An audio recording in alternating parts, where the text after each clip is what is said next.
hello everyone more no इटिमिनी ब्लगले स्वागतम जानाइछु आरो আজি ৰাতিপুৱাই বহু দিনৰ পৰা যাম বুলি ভাবি থকা ঠাইডোখৰলৈ যাবলৈ ওলালো এয়া আমি অটৰে ষ্টেচনলৈকে বুলি গৈ আছো ইহত কেজনী মোৰ লগৰ হয় দে হয়তো আপোনালোকে চিনিয়ে পাই যেহেতু প্ৰায়বোৰ ভিডিঅতে মোৰ লগত দেখিয়ে থাকে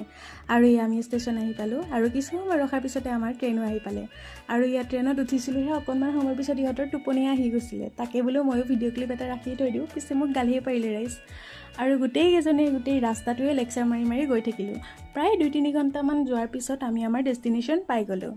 এয়া আহি পালো আমি কোচবিহাৰ ষ্টেচন আৰু এতিয়া ষ্টেচনৰ পৰা অটো ষ্টেণ্ডলৈকে বুলি খুচকাৰি গৈ আছো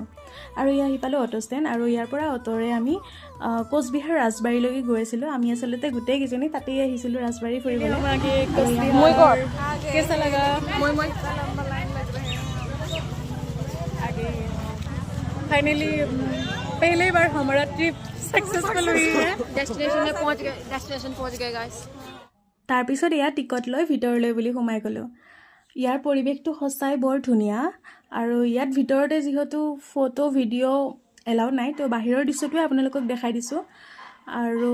আজি বতৰটো খুব ডাৱৰীয়া হৈ আছিল ৰ'দ অকনমানো ওলোৱা নাই তাৰ বাবে ফটো ভিডিওবোৰ ইমানো ভাল আহা নাই তথাপিও আৰু যিখিনি পাৰিছো ভিডিও কৰিবলৈ চেষ্টা কৰিছো তাৰ পিছত ইয়া ফটো উঠি আকৌ ৰেষ্টুৰেণ্টত আহিলো ধুনিয়াকৈ গোটেই কিজনী এসাজ ভাত খালো ভাত পানী খাই সন্ধিয়া আকৌ উভতিলো এয়া ট্ৰেইনত আহি থাকোতে ফ্লিপকাৰ্টৰ এডভাৰটাইজো দেখা পালো তাকে বোলে আপোনালোককো দেখাই দিও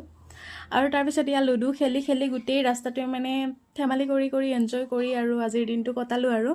আজিৰ ভিডিওটো ইমানেই আছিল বাই বাই আকৌ নতুন ব্লগত লগ পাম